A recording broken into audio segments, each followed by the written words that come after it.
میں ہوں سہیل رانا۔ صبح عید ہے اور ٹیررزم عروج پر ہے۔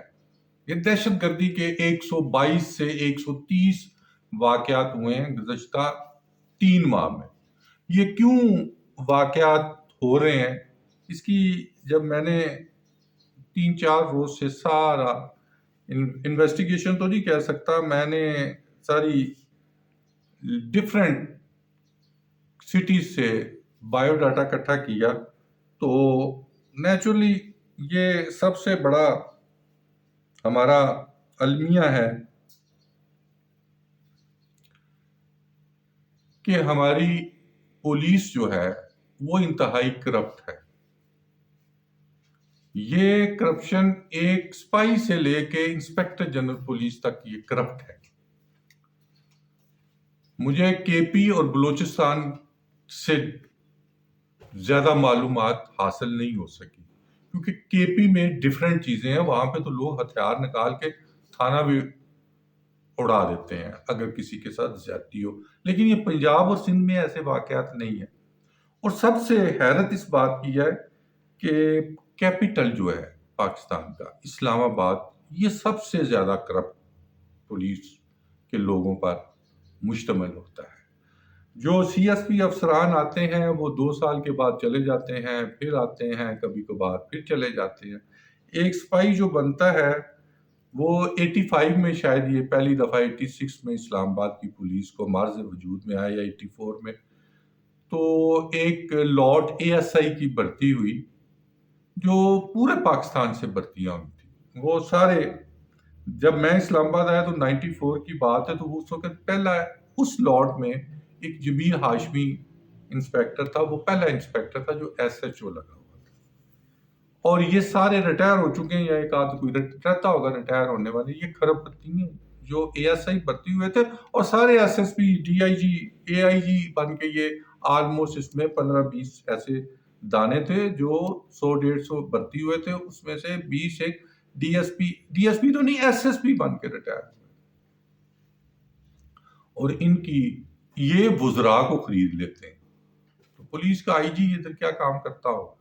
اور سب سے جو بڑھ کر بات ہے، میں کر رہا ہوں صرف ٹیررزم پہ، ایک فارن ایکٹ ہے، اس کے تحت پکڑا جا سکتا ہے کوئی بھی غیر قانونی ہے، اور اس کو بے شک مار دیں۔ اگر ٹیررزم ختم کرنی ہے، اس کا طریقہ یہی ہوتا ہے، یہ پیسے لے کے چھوڑ دیتے ہیں۔ اور سب سے جو تھانہ ان کا بکتا ہے وہ پتہ نہیں 18-20 تھانے ہیں اب ان کے، کوئی نون ہے، کوئی شیم ہے، کوئی میم ہے، کوئی جوم ہے۔ یہ 5-6 تھانے ہوتے تھے، اور یہ پنجاب کا ایک اتنا ہی حلقہ ہے جس میں ٹوٹل 2 تھانے آتے ہیں، اور جہاں پہ آئی جی صاحب بیٹھے ہوئے ہیں۔ اور یہ تھانہ کو سال کروڑوں روپے میں بکتا ہے ایک تھانہ، باقی بھی منتھلی۔ اسی طرح آ جائے اس پہ آپ لاہور میں چلے جائیں، لاہور کا ایک تھانہ پہلے ٹپی تھانہ تھا، ایک جو سب سے بڑا تھانہ تھا، اب وہ جو جب ہائیسٹ ریٹ کروڑوں میں جو منتھلی بکتا ہے، وہ تھانہ جہاں پہ فیکٹریاں لگی ہوتی ہیں، اس کو والٹن پہلے کہتے تھے، ابھی اس تھانے کو کیا کہتے ہیں یہ خدا بہتر جانتا ہے۔ اسی طرح سندھ کا جو تھانہ ہے کراچی میں، وہ کمیاڑی کا ہے، سب سے زیادہ بکنے والا۔ بات ہو رہی تھی ٹیررزم کی، جب جس ملک میں 122 ٹیررزم کے حملے ہوں گے 3 ماہ میں، جن، فیب اور مارچ کے اوائل میں، 3 ماہ ابھی مکمل نہیں ہوئے، کتنی ہلاکتیں ہیں یا کتنی شہادتیں ہیں، اور کتنے ٹیررسٹ پکڑے گئے ہیں، کتنوں کو چھوڑا گیا ہے، اس سے کوئی آگے نہیں جا سکتا۔ یہ جو اسلام آباد ہے، یہ میں آپ کو کہنے پہ کوئی آر نہیں ہے کہ یہاں پہ سب سے زیادہ کرپشن اور سب سے زیادہ ٹیررزم ادھر ہے۔ اور یہ آپ کراچی اور لاہور کو بھول جائیں گے۔ ہمارے ایک آئی جی صاحب تھے، وہ 97-98 کی بات ہے، وہ تھے تو شیخ اور بڑا اچھا قسم کا سیکنڈ کامن کے تھے، تو وہ 98 میں میرے آفس میں ایک ڈکیتی ہوتی ہے، قاتلانہ حملہ ہوتا ہے، تو اس میں اس وقت انہوں نے بتایا تھا کہ یہ 2010 تک جو اسلام آباد ہے یہ سب سے خطرناک شہر ہوگا. میں نے اس وقت نہیں ان کی بات کرا، اور 2010 میں تو نہیں، 2015 کے بعد یہ سب سے خطرناک شہر ہے. اب یہ مطلب جو ہماری اسٹیبلشمنٹ ہے، جب وہ ہمارے پیراملٹری فورسز ہیں یا افواج پاکستان ہے یا آئی ایس آئی ہے یا ایم آئی ہے، وہ کدھر کدھر کام کرے، وہ پکڑ کے انہیں کو دیتے ہیں اور یہ ان کو چھوڑ دیتے ہیں. تو وہ کل روزانہ آدھے 7 دن رہ گئے، 6 دن رہ گئے، 4 دن رہ گئے، 5 دن رہ گئے، افغان کو نکالنے کے لیے ان کو نکالا جائے گا، یہ نہیں نکل پائیں گے آپ سے. ناظرہ میں اب 3 اسٹار جنرل صاحب بیٹھے ہوئے ہیں. 2002 یا 2001 میں جنرل احسان تھے ایئر ڈیفنس والے، وہ احسان نہیں جو چیئرمین جوائنٹ چیف تھے، یہ جنرل احسان اور ہے، میجر 2 اسٹار تھے. تو وہ انہوں نے ناظرہ آرگنائزیشن کو بلڈ کیا، بڑا اچھا بنایا، اور بڑے اچھے قسم کے مطلب بریگیڈیئر بابر عزیز بیگ، ادھر ادھر کے افسران اور بھی تھے بے تحاشا. تو ایک بہترین آرگنائزیشن بنائی اور لوگوں کو کک آؤٹ کیا. کسی نے آئی ڈی کارڈ بنایا ہوا تھا اس کو بین کیا. پھر وہ انہوں نے ایک انتہائی ٹیررسٹ قسم کا غیر ملکی طارق ملک پکڑ کے لگا دیا چیئرمین، جو اپنے آپ کو بہت بڑا دسوں گا. وہ اس کا کیریئر شروع ہوتا ہے 94 میں ایک اسسٹنٹ کے رول سے. اب وہ نیشنل ہے کینیڈا کا یا امریکہ کا، اس کو چیئرمین ناظرہ لگائے گا، سارا ڈیٹا اس نے چوری کروا دیا. اب وہ 3 اسٹار جنرل صاحب جو جنرل افسر ہیں وہ کیا کریں گے؟ کچھ نہیں کر سکتے. یہ اتنا اسٹرانگ مافیا ہے. اور جب بھی پولیس سے پوچھیں کہ یہ کیوں چھوڑا ہے، کہیں گے بھائی لوگوں نے چھڑوا دیا. پکڑا کیوں ہے؟ بھائی لوگوں نے پکڑا دیا. ہر اچھا کام اور ہر گندا کام یہ انہی کے کھاتے میں ڈال دیتے ہیں. تو وہ بھی تو سوئے ہوئے ہیں، وہ بھی ان سے پوچھ لے. اسی طرح ایران نے 6 لاکھ افغانیوں کو کک مار کے نکالا ہے، 6 لاکھ کو. ادھر $1 کی قیمت ہے پاکستانی روپے میں 7,000 روپیہ. $1 7,000 پاکستانی کا ہے. یہاں تو پھر بھی 275 کے اراؤنڈ گھوم رہا ہے. اس کی اصل قیمت 170 ہے، 100 روپے اوپر. ٹیررزم کی ایک بات، جب غربت 12 کروڑ عوام غربت کی نیچے لکیر سے آگے ہیں. چیک کر لیں، یہ میں نہیں کہہ رہا، یہ انٹرنیشنل رپورٹس ہے. اٹ مینس کہ 50% ہماری آبادی بیکاریوں کی ہے. یہ آج میں تقریباً صبح 3:30 بجے میں رہتا ڈی ایچ اے میں ہوں، تو میں انٹر ہو رہا تو کوئی 30 افغانی جو ہیں، افغانی ہیں یا ہوتے تو وہ افغانی ہیں، پٹھان کا رول انہوں نے دھارا ہوا ہے. ڈی ایچ اے کے گیٹ کے باہر وہ کھڑے ہیں 3 بجے صبح. میں آپ کو یہ ویڈیو دکھا دیتا ہوں، یہ ویڈیو دیکھ لیں، وہ 15-20.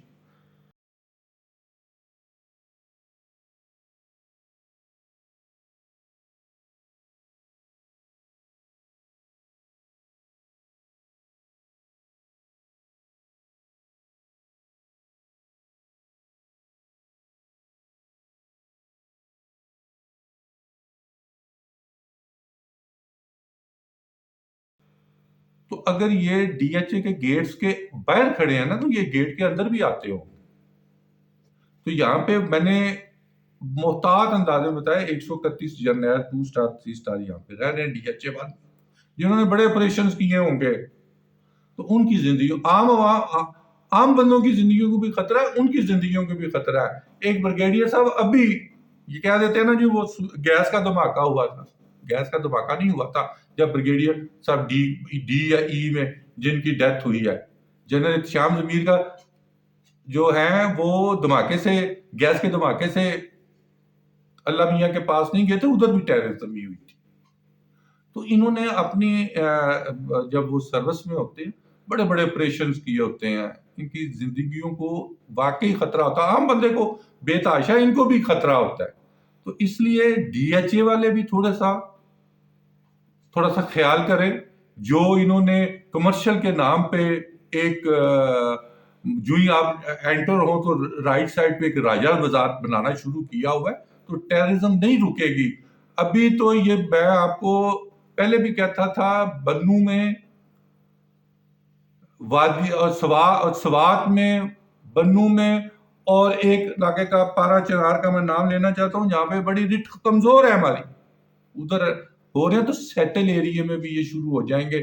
جب صبح 3:10 پہ پٹھانوں کے روپ میں افغانی کھڑے ہوں گے اور وہ مانگ رہے ہوں گے، گینتی بانچے اٹھائے ہوں گے، تو آپ سوچیں کیا ہوگا۔ پتہ نہیں کون سا تھانہ لگتا ہے، اسلام آباد کا تھانہ لگتا ہے، پنڈی کا تھانہ لگتا ہے، یہ 3:10 پہ کون سی مزدوری کے لیے وہ گینتی بیلچا لے کے کھڑے ہیں؟ تو یہ نہیں ہوتا، کہتے ہیں کہ وہ مر گیا اور خبر کانڈولنس آ گئی کہ جی بڑا مقابلہ ہوا، وہ مارے گئے، شہید ہو گئے۔ آپ اس کے روکنے کا کیا کام کر رہے ہیں؟ اس پہ وہ دیں۔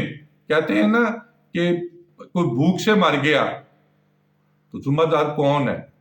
ذمہ دار head of the state, prime minister of Pakistan. وہ کہہ دیتے ہیں روزانہ ڈیلی بیسس پہ مہنگائی کم ہو گئی۔ وہ خدا کے بندو، جو آپ کی اپنی شوگر ملے 80 روپے سے 180 روپے کی تو چینی بک رہی ہے، 100 روپے، 100 روپیہ پر کے جی چینی ایک ماہ میں مہنگی ہوئی ہے۔ اور آپ دیکھیں پہلے کہتے ہیں چینی باہر، کوئی چینی باہر نہیں جاتی،